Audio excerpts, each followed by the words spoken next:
Is there a way in about 30 to 45 seconds you can sum up before we get into the meat of yesterday's meeting? Is there a way in about a half a minute or so you can sum up the situation that the council was looking at yesterday? Well, basically, at the first of last year, we had some issues with emergency water and sewer repairs that we had to have done in the city. And for some reason, and I hate to use this expression, but that's the only thing I can say, they fell through the cracks, and these expenditures did not get put on our agenda for emergency approval. The law is pretty clear that if you have an emergency expenditure, it has to be on the next following agenda for these people to get paid. And somehow there was a breakdown and it didn't get put on our agenda. So we were trying to rectify that problem. So the two companies, Yorwick and Pulley Construction Companies, who did the emergency work, were not paid by the city. So they took the city to court. They won 2 different lawsuits. The city is on the hook now for about $9 million. But how did we get to that point? Can you help clarify that? Well, we had a different city attorney at that time. We had a different water and sewage director at that time.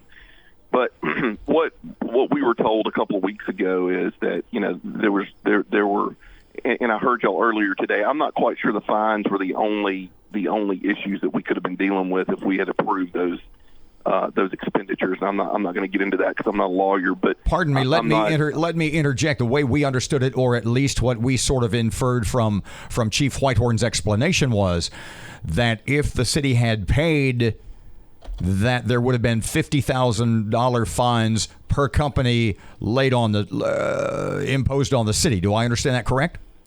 Well, that's what he said, but I also think that if you dig a little bit deeper, there could have been some other statutory penalties that the council could have faced if we had approved these. I think that what the city attorney did is basically, if we weren't able to pay it by law, and there were statutory issues with paying it because it was not approved when it should have been, or should have been put on the agenda to be approved, then we could have been held liable, and it could have been worse than the $50,000.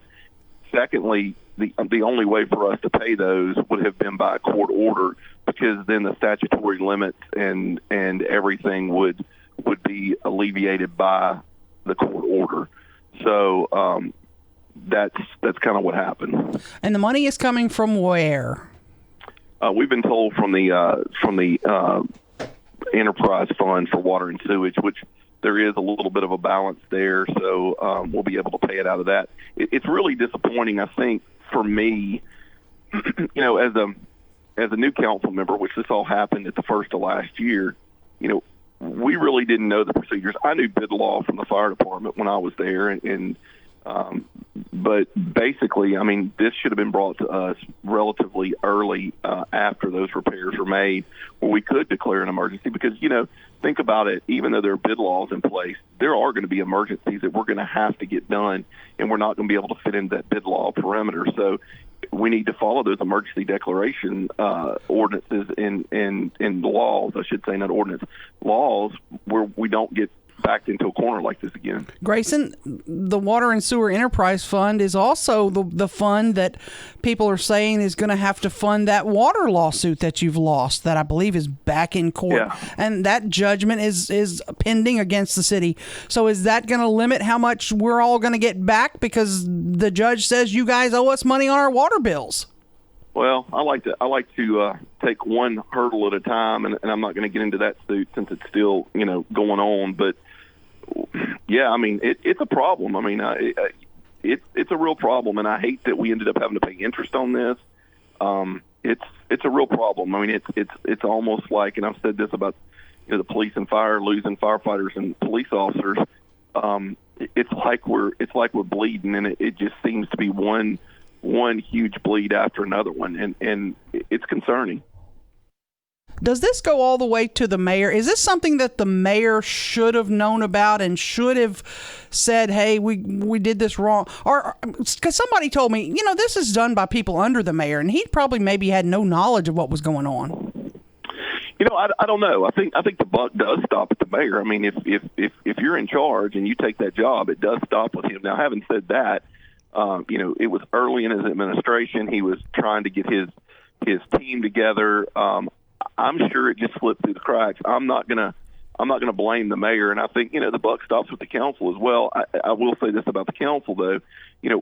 We're not in the day-to-day operations of the city. We try to be as much as we can, but there's a fine line. We're legislators. The mayor is the administrative branch. They're running the city, so it's not. It would be real easy for me to say, well, it's all the mayor's fault, when really it's not. It's the city's fault as a whole, because we're the ones that are confirming these department heads. We're the ones that are entrusting them to do the job that we're paying them to do. So, I don't want to put it all on Mayor Perkins. But, yeah, I would say that the buck does stop somewhere on the second floor of Government Plaza. Yeah. Let's back up just a couple of seconds and walk me through this, just like Aaron was trying to walk me through this in the first segment of this hour.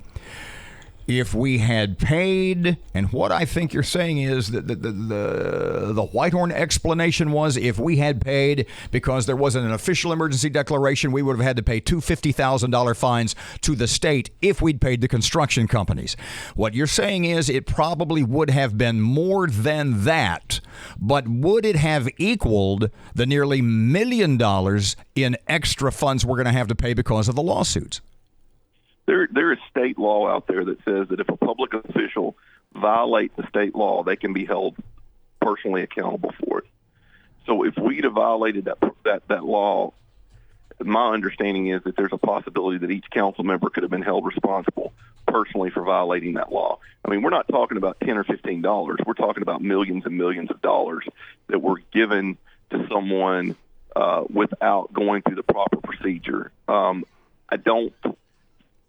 don't want to be held liable for somebody else's mistake, and I don't want to be held liable for something that I didn't even know was going on. So I think we did everything that we could have done, and from what I've been told, the monetary issues could have been even higher than what we're being told. So, I don't know. I asked yesterday in the meeting for the city attorney to explain. I thought he did a good job explaining kind of what was going on. The fact sheets are pretty in depth about what happened and why we got to this point. But as far as the punitive damages go, and the long-term damage to the city and the city officials, I believe we did everything that we could do it, considering, and it's not an excuse, and I'm not trying to cover my own behind, because like I said, we didn't even know about it. But it's just a mess, and I hope and I think we have been told that the city has precautions in place now, but we don't get in this position ever again.